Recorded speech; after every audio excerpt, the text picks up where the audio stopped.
Hola, ¿qué tal? Les habla Javier Escamilla. El día de hoy continuaremos con un capítulo más de esta serie de mensajes Entendiendo el Poder de Dios. Estudiaremos el capítulo número 13 del libro del profeta Ezequiel. Dios le ordena al profeta Ezequiel que enfrente a los falsos profetas y a las mujeres que practicaban artes mágicas en medio del pueblo de Israel.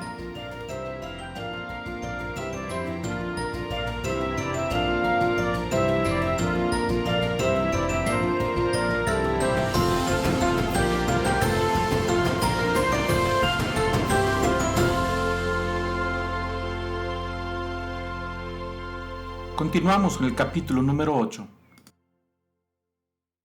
Y bueno, nos quedamos en el momento en donde el apóstol Pablo libera a una mujer de una posesión de un espíritu de adivinación, de esas famosas pitonisas que hablamos la última sesión.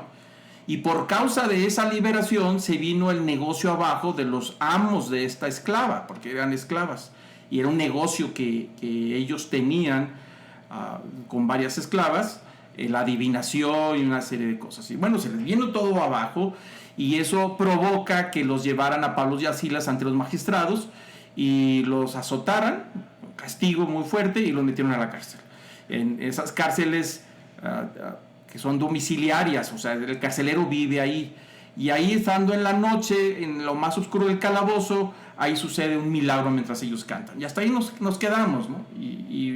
Pero como varios me han estado preguntando sobre el tema de hechicería y brujería, hasta dónde un hijo de Dios, un creyente, puede o no puede, qué sucede si nos pueden hacer un trabajito, si somos creyentes o nos echan la sal, no sé cuánta cosa que puede pasar con nosotros.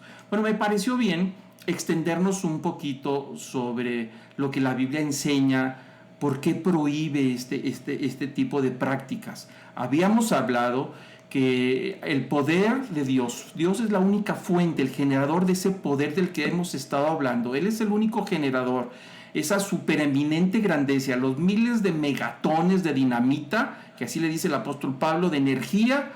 Entonces vimos cómo esa explicación de la supereminente grandeza del poder de Dios, esos miles toneladas de dinamita se desencadenan para operar un milagro. Y esa fuente de poder es Dios, ¿no? Y también hemos estado hablando de qué pasa con estos adivinos, hechiceros, sanadores, que en algunas ocasiones nos dejan sorprendidos si funciona o no funciona, de dónde viene ese poder. Y hablamos un poco de que efectivamente algunos, en algunas excepciones, tienen un poder, operan bajo un poder y suceden algunas sanidades o milagros o adivinación o cierto tipo de cosas que nos dejan asustados y la gente dice, ¿cómo? Entonces, si ellos están mal, ¿por qué razón tienen la razón? Y comentábamos cómo esta adivina que perseguía a Pablo y a Silas, que andaba detrás de ellos y decía, escuchen a estos hombres, porque traen un mensaje de Dios, ellos les están hablando cosas buenas para la vida eterna. O sea, esta adivina estaba diciendo la verdad, pero estaba operando en una fuerza opuesta, en un poder distinto. Y hablamos y comentamos un poco de que todo este poder con el cual opera una serie de adivinos, sanadores, hechiceros, inclusive hasta magia negra, hay una serie de estafadores, la gran mayoría son estafadores, pero algunos cuantos efectivamente operan con un poder. ¿Pero ese poder de dónde es? Bueno, es un poder que viene de parte de Satanás. Cuando Satanás, Luzbel, el principal de los ángeles, Dios le delegó a él el poder. Acuérdense que todos los ángeles, su función es ejecutar los designios de Dios, y Dios les da autoridad y les da poder para poder cumplir con esos designios. Bueno, este ángel se revela, y como resultado de esa revelación, de revelarse, un grupo de ángeles lo sigue, y bueno, se conoce como la gran caída, ángeles caídos, que hay hasta series de televisión que han aprovechado para explotar ese tema. Y bueno, a partir de ahí Satanás, con todas sus huestes, todos estos ángeles caídos que son espíritus, tienen un poder, pero se rebelaron a la autoridad que les asignaron y se quedaron con ese poder. Es un poder rebelde, es un poder que está en contra, pero el origen es de Dios, pero se quedaron con él. Hablamos de eso en la última sesión. Pero ese poder ha operado a través de miles de años y sigue operando en mucha gente que logra tener esos poderes, que cree que a veces son de Dios y no son de Dios, porque Dios lo pone muy claro, y lo vamos a ver ahora en este tema que vamos a estudiar sobre el profeta Ezequiel. El profeta Ezequiel, él empieza a ministrar en un momento del pueblo de Israel muy complicado, porque Israel está próspero, son años de prosperidad, pero con la prosperidad vino el desligarse de las cosas de Dios, el olvidarse de Dios, y se vaciaron, se abocaron en búsqueda de ciertos ídolos, inclusive prácticas hechiceras, porque vino la comodidad, vino el poder, y se abandonaron de Dios y empezaron a buscar nuevos caminos. Entonces el pueblo de Israel se invadió de falsos profetas, adivinos, hechiceros, y Dios empieza a levantar profetas auténticos, como el caso del profeta Ezequiel. Y Ezequiel le da una orden de que vaya y trate de convencer al pueblo de Israel de que abandone esas prácticas, para que regrese el pueblo de Israel a sus orígenes, a una relación saludable con Dios. Y ya les había advertido Dios al pueblo de Israel que si no se enderezaban y dejaban esas prácticas, iba a venir consecuencias sobre ellos. Y la gran consecuencia que vino, porque no se detuvieron, fue la conquista del rey Nabucodonosor, allá por el año 650, 630, invade Israel, destruye Jerusalén, se lleva al rey cautivo, se lleva a la corte de Israel cautiva a Babilonia, se lleva a la gente más educada y a un grupo de judíos como esclavos, y están allá 70 años como esclavos. Bueno, el profeta Ezequiel está en ese momento cuando viene la invasión, antes de la invasión, para poder advertirles. Y el capítulo 13 toca ese tema interesante sobre cómo ministra Ezequiel, cómo ministra a ellos y cómo trata de al final de cuentas convencerlos de que puedan enderezar ese camino, ¿no? Entonces, pero antes de entrar al capítulo 13, que lo vamos a leer todo el día de hoy, todo, por eso estamos hablando de un paréntesis, les recuerdo que todo persona que es ungido por Dios, lo unge para asignarle y encargarle algo. Es decir, todos los hijos de Dios, cuando Dios les da una tarea, les da autoridad. La autoridad se tiene que tener una autoridad espiritual para presentarse delante de alguien en nombre de otro. En este caso, nosotros como hijos de Dios tenemos una autoridad espiritual, pero no es nuestra, fue asignada para presentarnos como hijos de Dios, el cual nosotros representamos a Dios. Entonces eso se llama ser ungidos o asignados o encargados. Por eso todas nuestras oraciones, cuando nosotros oramos en el nombre de Cristo, porque nos ha dado autoridad para presentarnos ante el Padre en el nombre de Cristo. Entonces viene la autoridad asignada, y por supuesto viene el nombre de Jesucristo, que es la fuente del poder que opera en los hijos de Dios. Es decir, nosotros no tenemos ningún poder, todo viene del poder de Jesucristo. Él es la fuente, el origen de ese poder, y la autoridad para nosotros usarlo cuando se requiera y cuando se haya asignado esa tarea. Por eso lo he recalcado. Nadie puede tratar de hacer un milagro de sanidad si Dios no le ha dado la autoridad y asignarle la tarea para hacer milagros de sanidad. Tratar de hacerlo cuando no tiene esa designación y esa función es una rebeldía y no funciona, y a veces terminan falseando o imitando. A veces algunas personas que dicen que son profetas, que hablan de parte de Dios, Dios no les dio ni autoridad, ni siquiera le asignó que fueran profetas, y empiezan a hablar de Dios con ciertas profecías, y eso es una rebeldía, y hablan muy bonito, pero no es de Dios porque no fue asignado. Entonces es importante que tenga la autoridad para hacerlo, que se le haya asignado esa autoridad, y que lo diga en el nombre de Jesús, porque esa es la fuente del poder que puede ayudar en el tema de la profecía, no solamente el futuro, sino el tiempo presente. Y por supuesto el poder, esas tres cosas donde opera el dínamos, algo que ya hablamos, la energía, para poder cumplir los propósitos y los planes de Dios. Es decir, vimos en Efesios ese pasaje donde dice que ese poder, de la supereminente grandeza de poder, fue dada a la iglesia, a los hijos de Dios, pero para que cumplieran con autoridad en el nombre de Jesús los planes de Jesús, no los nuestros. Nosotros no podemos usar ese poder en nombre personal, ni con autoridad personal. Si nosotros lo usamos para beneficio personal, estamos entrando en un tema de rebeldía, porque la autoridad que nos dio no es para eso, ni siquiera para uso personal. Todo poder que Dios da a través de sus dones espirituales es para el nombre de Cristo y para cumplir sus planes y propósitos. Nosotros no podemos ni cruzar los dones, ni fingir que tenemos, ni hacerle a los adivinos o a los curanderos, porque cuando un don del Espíritu Santo no es asignado a la persona y trata de andar haciendo milagros de sanidad, pero no es un don de Dios, se convierte en curandero. Y cuando intenta hablar de parte de Dios sin haber sido asignado, no tener autoridad ni poder, se convierte en adivino. Y ahí es donde la religión y la hechicería tienen una línea muy delgadita. Por eso se confunde todo esto. Pero bueno, esos tres temas son importantes que nosotros tenemos que tenerlos claro para ver cómo está funcionando. Y así sucede en el caso del profeta Ezequiel. En el capítulo 13, que también funciona, y el profeta Ezequiel se enfrenta al pueblo de Israel con el tema de la hechicería, el tema de cómo está operando este poder rebelde, maléfico, pero con un ropaje de bondad. Y se está entre el pueblo de Israel, la gente no lo distingue porque viene disfrazado de bondad, dice palabras bonitas, habla cosas buenas, pero el origen de ese poder es rebelde, es el origen del enemigo, es del diablo. Por esa razón no se acepta. Entonces vamos a estudiar el capítulo 13. Yo les recomiendo, si tienen su Biblia a la mano, cuando vean una palabra que está en otro color, subrayen su Biblia en esas palabras que son palabras claves que nos ayudan a entender el tema. Entonces vamos a entrar ahora al capítulo número 13 y vamos poco a poco a entrar en lo que está sucediendo. Dice el capítulo 13, versículo 1, el profeta Ezequiel dice: y vino a mí la palabra del Señor diciendo.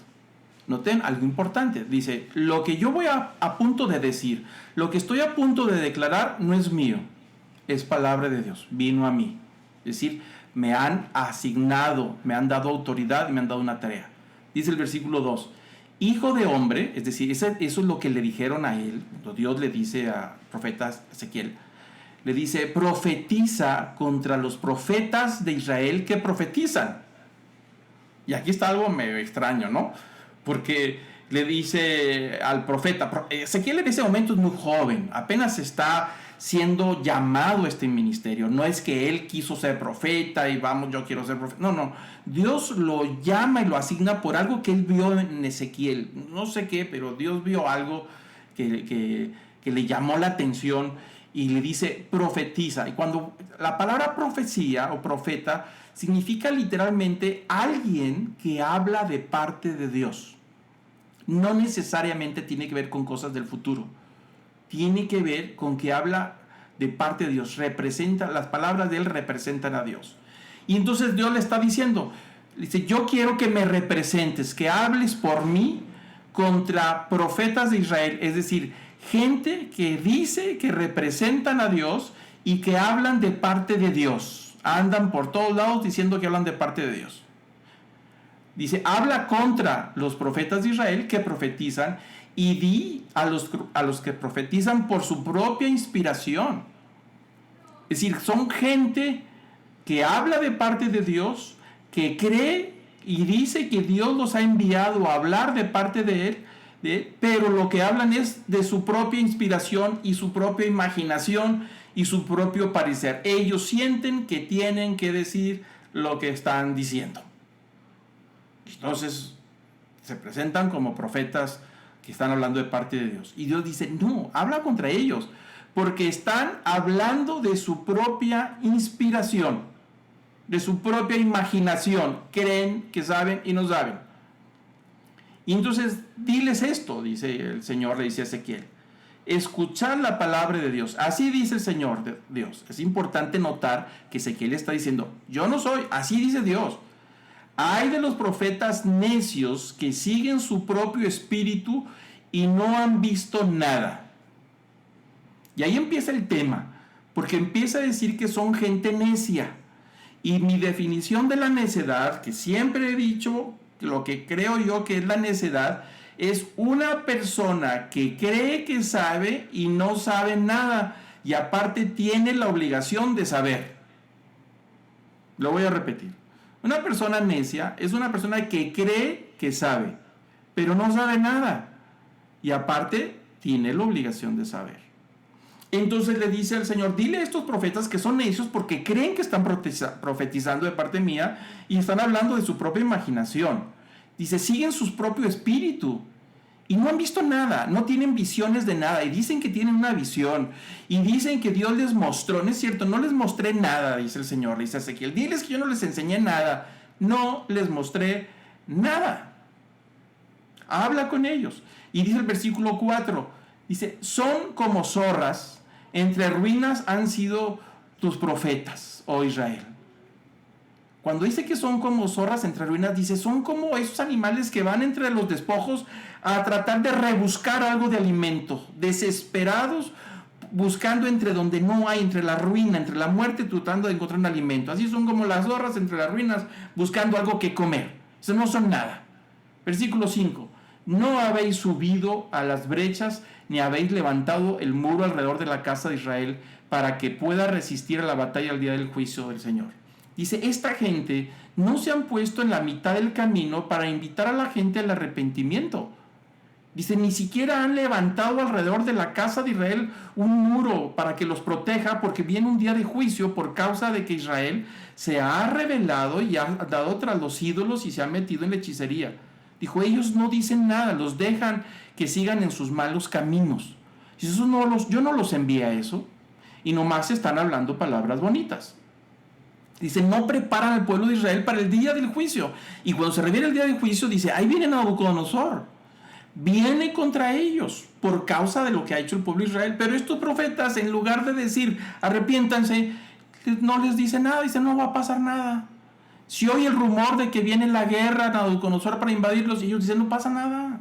Ustedes no se preocupen, ustedes sigan adelante. Es decir, y la gente cree que están hablando de parte de Dios. Cree que son profetas. Dice el versículo 6, han visto falsedad y adivinación mentirosa. Dice, todo lo que dicen está mal. Por eso cuando a veces dicen, bueno, y los adivinos, esos medium que se ponen a adivinar, dice, no, muchos de ellos, la gran mayoría, no son más que estafas. Algunos de ellos han desarrollado una habilidad para interpretar los gestos de las personas, las caras, cuando les están dando unas palabras de adivinación. Interpretan los ligeros rasgos que la gente hace, los parpadeos, los acomodos, cómo se sientan, y ellos detectan si están encontrando las palabras correctas que la gente está recibiendo o no. Pero es una falsedad. Excelentes intérpretes de los rasgos y de las actitudes del hombre. Son personas que hablan en una mentira, pero interpretan muy bien cómo trabajar con esa mentira. Por eso dice, son mentirosos. Lo que dicen, el Señor declara cuando el Señor no los ha enviado. Dicen que Dios dijo cuando Dios no les dio autoridad, ni les dio el poder. Hay muchos que hablan de parte de Dios cuando Dios no los envió. Y hay muchos, por eso hablábamos también de magia, cierto tipo de magia que es esa magia que le dicen magia blanca o hay hasta de varios colores, pero es una magia donde usan hasta elementos sagrados, empiezan a hablar de nombres de Dios, cómo interpretar el nombre de Dios y hacen una serie de cosas que la gente cree que están hablando de parte de Dios y no están hablando de parte de Dios. Por eso el pasaje es muy claro en cuanto a lo que está diciendo. Dice, dicen, pero no son. Yo no los envié, dice el versículo 6. Ellos dicen, el Señor declara, pero yo no los he enviado. Dice, no obstante, esperan el cumplimiento de sus palabras. A pesar de que yo no los he enviado y dicen que hablan de parte de Dios, todavía están esperando que se cumplan sus palabras. Por eso dicen necedad. El versículo 7 dice, ¿no habéis visto una visión falsa y habéis hablado una adivinación mentirosa cuando decís, el Señor declara y yo no he hablado? Pues no son mentirosos cuando dicen, yo declaro en el nombre de Dios. ¿Están seguros que lo que Dios les dijo que hicieran esa declaración? Pero se oye muy bonito. Yo declaro en el nombre de Dios que tu negocio va a prosperar. Sí, por favor, venga aquí a hacer una oración para poder que se nos vayan las malas vibras y se nos vayan las malas lenguas y empiece a funcionar este negocio. Y no funciona así. No porque decimos el Señor declara, yo declaro en el nombre de Dios, si Dios no nos ha enviado. Por eso dice el versículo 7, son mentirosos, porque dice el Señor declara y yo no les he hablado. ¿Cómo se atreven a decir esas cosas si yo no los he enviado? Pero notemos lo que dice el versículo 8. Por tanto, después de haber explicado por qué andaba mal el pueblo de Israel confiando en gente que Dios no había enviado, dice, por tanto, dice el Señor Dios, por cuanto habéis hablado falsedad, habéis visto mentira, por tanto, he aquí, yo estoy contra vosotros, declara el Señor. Sí es una declaración. Y es contra todas aquellas personas que hablan en el nombre de Dios cuando Dios no les ha dado autoridad y no les ha dado unción. Es decir, no les dio esa tarea para andar haciendo lo que están haciendo. Pero les gusta porque son muy llamativos. Y me refiero a gente que ni siquiera tiene fe en Dios, solamente habla de Dios. ¿Cuánta gente hay que usa elementos sagrados? Y ahí está la famosa cábala, que mucha gente ni siquiera es creyente, pero cree que hay un poder de Dios ahí que está en el universo y que la única manera de desencadenarlo es usando los nombres de Dios, los 40 nombres de Dios en forma correcta, pronunciando lo correcto, porque ellos dicen que cada letra en el hebreo, en la pronunciación correcta, va a desencadenar la supereminente grandeza del poder de Dios, cuando tú lo pronuncias en forma correcta y repetitiva. Inclusive dicen que cada uno de esos nombres tienen poderes distintos. Y hay un poder en un nombre de Dios que si tú lo cantas en hebreo correctamente, te va a perdonar todas las maldades que hayas hecho en el pasado. Te vuelve a resetear la vida y el alma. Esto suena muy bonito. Pero eso no es de parte de Dios. No viene nada en la Biblia de esas cosas. Al contrario, esto es lo que sí viene. Por eso dice, y declara el Señor, yo estoy contra todo este sistema, que dice que tiene un poder de Dios cuando es un poder rebelde el que se ha levantado. Y notemos lo que dice el versículo 9. Dice, y estará mi mano contra los profetas que ven visiones falsas y hablan adivinaciones mentirosas. Dice, no estarán en el consejo de mi pueblo.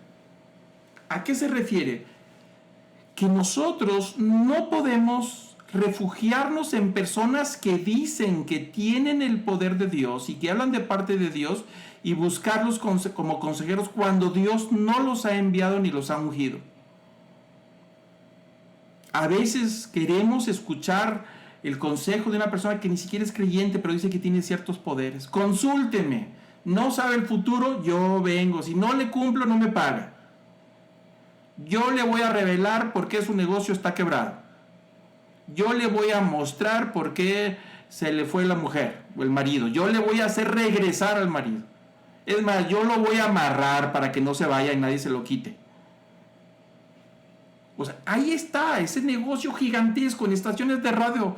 Inclusive hay unos programas de radio que es sorprendente, que hablan de Dios y parece, y los escucha uno, que es una gran maravilla. Pero es una falsedad totalmente. Pero la gente ignorante se la cree. ¿Por qué ignorante? Porque no conoce esta escritura. Falta estudiar Biblia. La misma Biblia dice, sin conocimiento el pueblo se pierde. Claro, por supuesto. Entonces dice, no estarán en el consejo de mi pueblo. Es decir, no son personas llamadas a guiarlos, a ser líderes, para guiarlos espiritualmente. Dice, y también se refiere a ellos, no serán inscritos en el libro de la casa de Israel, ni entrarán a la tierra de Israel, y sabréis que yo soy el Señor de Dios. Es decir, habrá un juicio totalmente sobre este tipo de personas que usurpan funciones espirituales que Dios nos ha dado. Solamente el Espíritu Santo es el asignado para que a cada creyente que cree en Dios y que ha nacido de nuevo, le asigna una función y una tarea dentro de la iglesia. ¿Cuál es? Cada quien lo sabrá. Cada quien. Algunos Dios les ha dado don de ser maestros, otros don de ser pastores, otros tienen un don de sabiduría, otros tienen dones administrativos. Hay diferentes tipos de dones. Y la manera de reconocerlos es porque tienen autoridad en ellos cuando entran en función. Y la manera de reconocerlos es que funcionan en el nombre de Cristo. Y cuando están en funcionamiento empiezan a ministrar a la gente y suceden cosas espirituales que nadie puede entender. Pero no es que ellos lo hayan inventado, sino es un asunto del Espíritu Santo. Entonces aquí lo que está diciendo Dios, usando el profeta Ezequiel, es contra personas que intentan y dicen que tienen, que Dios les ha dado, cuando Dios no les ha dado nada. Versículo 10. Sí, dice, empieza a seguir hablando sobre el tema. Sí, así los voy a juzgar, porque han engañado a mi pueblo diciendo paz, cuando no hay paz. Y ahí estaba el problema. El pueblo de Israel, venía el rey Nabucodonosor de Babilonia, ya había invadido el reino del norte, ya había caído en manos de Nabucodonosor, y entonces existía la amenaza de ir contra Israel en el sur. Ya habían anunciado, ya escuchaban, llegaban las noticias que Nabucodonosor estaba extendiendo su imperio babilónico y estaba sujetando a todos los reinos a su alcance. Se oía decir. Y entonces la gente se empanicó y se asustó ahí en Israel, en Jerusalén, entre los palacios y en el templo, la gente de todos los niveles sociales, y de repente los falsos profetas empiezan a decir paz cuando no hay paz. ¿Qué es lo que está diciendo? No se preocupen, no va a pasar nada. No va a pasar nada, ustedes no se preocupen, ustedes sigan adelante, nosotros tenemos ciertos trabajitos para protegerlos de la mala suerte, de las malas vibras, de los engaños, para protegerlos de todas enfermedades, para alejar los espíritus, no se preocupen. Y empiezan a dar una palabra positiva cuando no es el momento. Cuando viene una amenaza que Dios levantó a Nabucodonosor para venir a sacudir a Israel por causa de desviarse hacia la idolatría, hechicería y brujería. Es decir, Dios levantó a Nabucodonosor y lo manda para poder sacudirlo.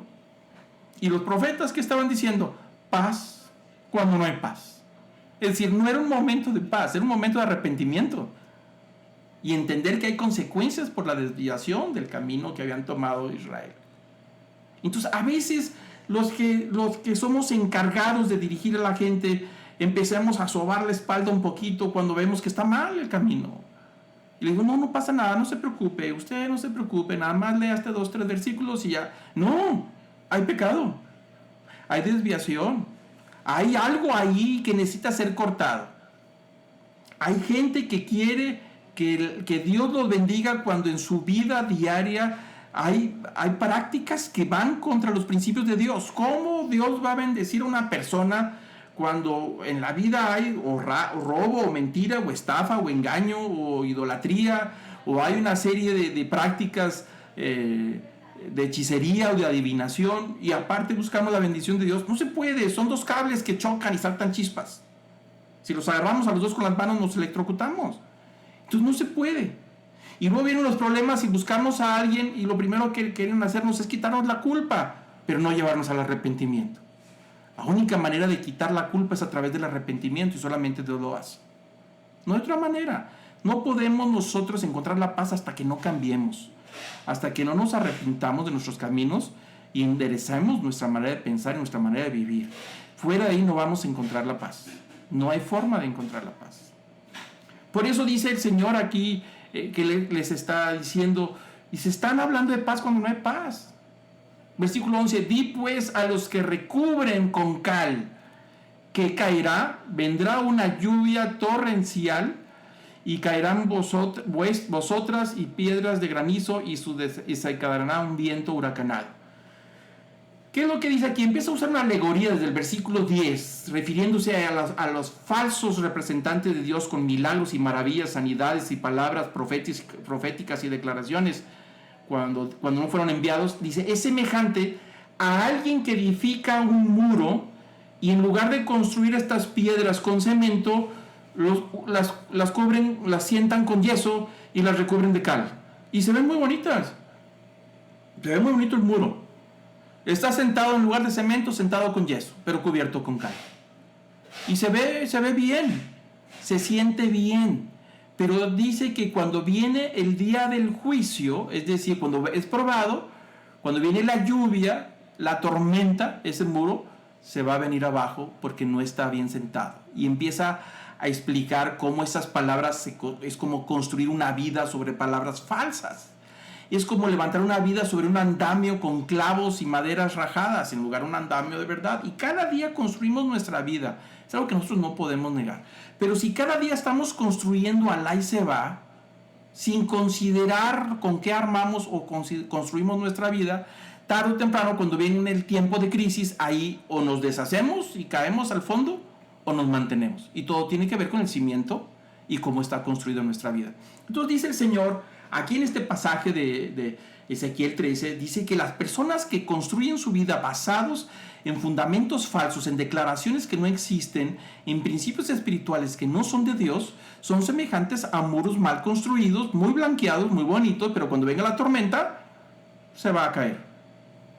Por eso dice el versículo 2, he aquí, cuando el muro haya caído, no se preguntarán, ¿dónde está la cal que nos recubriste? Es decir, cuando venga la desgracia, ¿qué pasó con todo este amuleto que me diste para la buena suerte? Me cobraste quién sabe cuánta lana para hacer este tipo de trabajitos y me dijiste que tenía que hacer esto y que cambiar los muebles y que no sé qué para que llegaran las buenas vibras y pagué una asesoría cara y al final de cuentas no lo logré y aquí está el problemón. Tengo un contrato gigantesco, enorme y necesito protección, necesito buena suerte y amuletos. Ahí va y consulta. Y de repente se le vino para abajo. ¿Dónde está? Dice el Señor, cuando llegue el día del juicio. Porque siempre llegará el día del juicio. Todo es probado. Nuestra vida es probada en todo momento. Y sigue diciendo el versículo 13. Por tanto, así dice el Señor Dios. En mi enojo haré un viento huracanado que se desencadene. También por mi ira vendrá una lluvia torrencial y granizo para consumirlo con furor. Así derribaré el muro que habéis recubierto con cal. Lo echaré a tierra y quedará al descubierto tu cimiento. Y cuando caiga, serás destruido en medio de él y sabrás que yo soy el Señor. Ahí el Señor le dijo a Ezequiel, diles a todos estos profetas y diles al pueblo de Israel que están construyendo su vida como un muro mal sentado, pegado con yeso, pintado con cal. Dijo, diles que va a venir el tiempo del juicio, el tiempo de la lluvia, donde va a ser probado lo que construyeron y se va a caer. Y cuando se caiga, entonces se darán cuenta que lo que yo les decía desde el principio era palabra de Dios, no lo que estaban anunciando falsos profetas. Y dice el versículo 15, deshogaré mi furor contra el muro y contra los que lo han recubierto con cal. Es decir, habrá juicio contra aquellos que anunciaron palabras que no venían de parte de Dios. Dice, no existe el muro ni existen lo que recubrieron, ni los profetas de Israel que profetizaban acerca de Jerusalén y que veían para ella visiones de paz cuando no había paz, declara el Señor. Es decir, todo eso va a pasar. Y ahí empieza el juicio de lo que está hablando, de las falsas adivinaciones, falsas profecías, falsos milagros, falsas sanidades, falsas curaciones. Y en algunos casos funciona. En algunos casos sí te están diciendo cosas reales y profetizan y están esperando el cumplimiento y se llegan a cumplir y hay gente que queda sanada. Pero el origen del poder es un origen rebelde que Dios no envió, que no dio autoridad, ni es en el nombre de Cristo, ni es el poder que viene de parte de Dios. Es un poder robado, es un poder rebelde. Pero bueno, seguimos. En Ezequiel capítulo 13, ahora empieza a tocar otro tema en el versículo 17 que tiene que ver con lo mismo, pero es una variante. Dice, y tú, hijo de hombre, se está refiriendo a Ezequiel, dice, ahora pon tu rostro, ahora vete contra las hijas de tu pueblo que profetizan por su propia inspiración. Ya habló contra los profetas de su pueblo que profetizan con su propia imaginación, es decir, los falsos. Dice, ahora ve con las hijas de los hombres, aquellas que profetizan igual, con su propia imaginación, con falsedad. Se profetiza contra ellas, versículo 18, y di, así dice el Señor Dios, ay de las que cosen cintas mágicas para todas las coyunturas de la mano y hacen velos para las cabezas de las personas de toda talla con el fin de cazar almas. ¿Qué pasaba en aquel tiempo? Bueno, había una serie de mujeres profetizas o adivinas que hacían ciertos encantamientos. Era popular en el pueblo de Israel. Eso estaba prohibido por Dios. Eso lo vamos a ver en otras clases, pero estaba totalmente prohibido. Es decir, Dios le dijo, yo quiero bendecirte, pero para que conserves mi bendición hay cosas que tú no puedes hacer. Y entre las cosas que no puedes hacer es, no quiero que andes consultando ni adivinos, ni cuestiones mágicas, ni falsos profetas, ni que te digan el futuro. Lo que tú necesitas saber de mí, yo te lo voy a decir a través de los caminos correctos. Pero entonces esto era muy popular en el pueblo de Israel. Así como era popular la pitonisa en los tiempos de Pablo, esto era muy popular en el pueblo de Israel. Mujeres que hacían prácticas mágicas, es decir, tejían con sus manos unas cintas que según ellas, al momento de estarlas elaborando, estaban tejiendo el poder, ciertos poderes, ciertas energías. Al momento de elaborarlo, estaban tejiendo las energías. Y entonces esa persona que les compraba las cintas mágicas, que las enredaba en su brazo, en su mano, empezaba a recibir los poderes de esa energía que fue tejida. Esas famosas cintas mágicas. Y dice que hacían velos para ponérselos en la cabeza. Esos eran velos mágicos para las personas. Si tú te ponías este velo que ellas tejían, ellas hacían y los elaboraban, les hacían ciertos conjuros, ciertas oraciones, energías cósmicas, de energías de todo poder, y las llevaban al velo y lo usaban el poder. Entonces estas personas que usaban ese poder atrapaban las almas de otros, es decir, lograban que otros hicieran lo que ellos querían. Y ahí estaba el problema. Es decir, el pueblo de Israel tenía una necesidad, claro, tenía una necesidad como todos tenemos necesidad. Pero Dios había provisto para el pueblo de Israel los caminos correctos para suplir las necesidades. Dijo, yo soy tu Dios, yo soy tu sanador. De hecho, el nombre Rafael significa, Él es mi doctor, Él es mi sanador. Dijo, yo soy tu proveedor, yo soy el que te defiende, yo soy el que te protege, yo soy tu castillo. Yo soy todo para ti. Todo lo que tú necesitas lo vas a recibir de mí. Pero te prohíbo que andes buscando por caminos equivocados, rebeldes. Eso se conoce como un adulterio espiritual. Cuando aquel que ha hecho un pacto con Dios empieza a buscar por otros caminos equivocados que aún suenen de Dios, caminos que no son de Dios, que no fueron enviados por Dios. Entonces, esto había en el pueblo de Israel, se había profanado Israel, se había adulterado cuando había hecho un pacto con Dios de que todo lo que él necesitaba lo iba a recibir de Dios. Pero como Dios no se los dio a la hora que él quiso, entonces Israel empezó a buscarlo por su propia cuenta. Es decir, si tanto le he pedido a Dios que arregle mi contrato, que arregle mi sanidad, o que arregle mi casa, o que haga regresar a mi marido o a mi esposa, o qué sé yo, y me he puesto de rodillas, he orado, he dado cosas, me he ofrecido a servir, y Dios no hace nada, entonces voy a buscar por otro camino. Y ve el letrerito que está en el poste cuando se estacionó en el semáforo, y dice ahí, la hermana fulana de tal, visíteme, este es mi teléfono. Todo tipo de trabajito, no me paga hasta que no le cumpla cuando vea resultados. Tal es la desesperación de la ansiedad, de la crisis que está viviendo, que dice, yo sé que está mal, pero déjame probar porque no aguanto la situación que estoy viviendo, porque Dios no me ha respondido. Bueno, así estaba Israel. Israel empezó a desviarse y tenía este tipo de personas entre ellos, gente que tejía, hacía esos velos con poderes mágicos, como una referencia actual están los atrapasueños. Yo no sé si ustedes los conocen o han oído hablar de ellos. Se volvieron muy populares hace algunos 20 años para acá, que son tejidos por las tribus de los indígenas, de los indios Cherokee en el norte de los Estados Unidos. Son artilugios que ellos hacen, los tejen con plumas, son unos círculos, unos aros, y los cuelgan y ayudan a atrapar los sueños de las personas. Bueno, esto es igual, es un velo que se pone en la cabeza para atrapar a otras personas y hacerlos venir o hacerlos que hagan lo que ellos quieren. Tipo vudú, pero es un velo, te lo pones. Los famosos mandalas, que son muy populares en nuestros días. Se hicieron populares en los años 60, en los 50, 60, 70, por un escritor, un psicólogo muy famoso Ya murió Carl Jung, que fue uno de los precursores de la nueva era.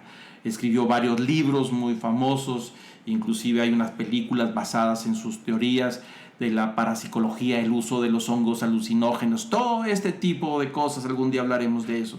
Bueno, esos mandalas se hicieron populares, que son resultado de la religión hindú y del budismo, en donde dicen que estos dibujos de círculos que se han vuelto más comunes, las personas al momento de estarlos elaborando, tejiendo, pintando con arroz, con arenita de colores, haciendo estas gráficas, que es una ornamentación muy laboriosa, inclusive diseños muy bonitos, combinaciones de colores muy atractivas, pero que en el momento en que se está elaborando se está trayendo esa energía y esos poderes cósmicos y se van concentrando, y la persona que los elabora empieza a transpirar y a respirar las energías poderosas que están ahí, a tal nivel de concentración que llega a tocar el nirvana, es decir, empieza a tocar la esencia misma de la divinidad inalcanzable a través de estos mandalas. Los budistas practican muchísimo estos mandalas, y la religión hindú ahora se han vuelto populares gracias a este señor Carl Jung, que fue muy famoso. Escribió muchos libros que se hicieron populares entre los hippies en los años 70, que fue la base de la nueva era. Y ahora está en nuestros días, inclusive hay libros para colorear, mandalas para niños, y la gente dice, oye, no tiene nada de malo. Pues no se ve, pero el origen de todo esto ya es una práctica para atrapar las energías, tanto los atrapasueños como los mandalas. Cité estos ejemplos porque son nuestras equivalencias a los velos de estas mujeres que tejían y a las cintas mágicas que tejían. La función era la misma.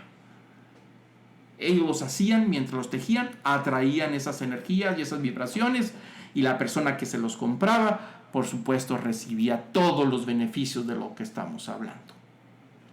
Entonces, como esto era muy popular y la gente desesperada por alcanzar los beneficios de Dios, y Dios no se los quería dar, ¿por qué razón? Porque los quería hacer entender que andaban por el camino equivocado. Imagínense que uno de sus hijos, cabezón, necio, testarudo, empieza a tomar caminos equivocados y le dice, hijito, por ahí no es. No, sí, papá, pero es que... No, hijito, por ahí no es. No, pero es que tú no me entiendes. Bueno, si tú sigues en tu necedad, no cuentes conmigo. No te vas a poder llevar el carro ni vas a poder usar esto. Y entonces el hijo dice, no lo necesito, pues lo voy a conseguir por mi cuenta. Y lo consigue por otro lado, y al rato llega a su casa con un carro que no sé dónde consiguió, con dinero que quién sabe dónde consiguió. Entonces los beneficios que el padre le tuvo que detener porque andaba en camino equivocado, los empieza a obtener por un lado diferente. Y entonces, ¿qué pasa con el padre? Dice, espérame, me estás ofendiendo. Es decir, no me necesitas. Pero si necesitas vivir aquí, pues no se puede. Eso es lo que estaba pasando. Dios hizo un pacto con ellos y ellos con Dios, pero como Dios los detuvo por causa de su pecado y ya no les estaba dando la bendición hasta que no se arrepintieran y corrigieran su camino, dijeron, no te necesitamos, vamos a buscar nuestros propios medios. Buscaron sus propios profetas, a hechiceros, adivinos, tratar de suplir su necesidad. Entonces, regresando al pasaje de Ezequiel 13, dice el versículo 17, dice, hay de las que cosen cintas, es decir, hay de aquellas personas, de estas mujeres, dice, que hacen este tipo de trabajos, para los que confían en este tipo de energías y poderes, y aparte lo hacen para otros. Dice, cazadores de almas, ¿cazaréis las vidas de mi pueblo y perseveraréis vuestras vidas? Se hace esta pregunta reflexiva, retórica. Dice, ¿cómo? ¿Vas a cazar las vidas de mi pueblo? Los tienes atrapados a todos. ¿Y crees tú que vas a conservar tu vida cuando tienes embaucados a otros? Son embaucadores, es lo que quiere decir cazar las vidas de otros. Los tienen endulzados, los tienen atrapados, los tienen anonadados, es decir, están al servicio. Y hay gente que dice, es que yo no sé qué tiene, lo tiene atrapado. Por más que le explicas, está enredado. Bueno, sí, efectivamente, han sido cazados. Dice, has cazado así a todo mi pueblo y crees que vas a conservar la tuya, le dice el Señor a estas mujeres. Versículo 19, me habéis profanado ante mi pueblo. Es decir, lo más sagrado que es el pacto entre ellos y yo, me habéis profanado, habéis pisoteado el pacto. Dice, habéis profanado ante mi pueblo por puñados de cebada y por pedazos de pan. Dice, has hecho una profanación por un beneficio insignificante de dinero, privilegios temporales. Dijo, y has llevado y has atrapado y los has embaucado a todo mi pueblo, los has engañado. Y sigue diciendo, por pedazos de pan, dice, dando muerte a algunos que no deberían de morir y dejando con vida a otros que no deberían de vivir. ¿A qué se refiere esto? Se está refiriendo a que empiezan a dar palabra profética, a decir, usted no se preocupe, usted va a vivir muchos años. Cuando Dios ya dijo, no señor, me lo llevo. Pero ellos dicen, no, con este trabajito, usted póngalo atrás de la cama y va a ver que usted va a durar muchos años. Póngalo abajo de la almohada, nomás enrédelo bien, dele 7 vueltas a las 12 de la noche. Cuando se oscurezca la luna, le da 7 vueltas y ya trae un nombre escrito ahí. Los nombres de Dios ahí están para que lo ponga abajo de la almohada, atrás del respaldo de la cama, y usted puede dormir tranquilo, que va a despertar muy bien. Digo, ¿cómo te atreves, dice el Señor, a darles vida a aquellos que yo ya dije que los voy a recoger? Y por otro lado, has mandado uno a la muerte, empanicados y asustados, con conjuros y con trabajitos que le has vendido a otro para que otro le desea la muerte, cuando yo he dicho que deben de vivir. Ahí está la rebeldía de todo esto. Es decir, empiezan a usar poderes en contra de los designios de Dios, cuando Dios tiene otros planes. Dice, has mentido a mi pueblo, y aparte el pueblo los hace embaucado porque está escuchando mentira. Embaucadores, endulzadores del oído, suena todo muy bien. Hay gente que no puede salir de su casa sin primero no consultar este tipo de energías. No puede moverse, no puede hacer un trato, no puede hacer convenios mientras no se ponga la pulsera de la buena suerte. ¿Buena suerte? ¿Cuál buena suerte? El conejo tenía 4 patas y lo mataron para conseguir la pata de la buena suerte.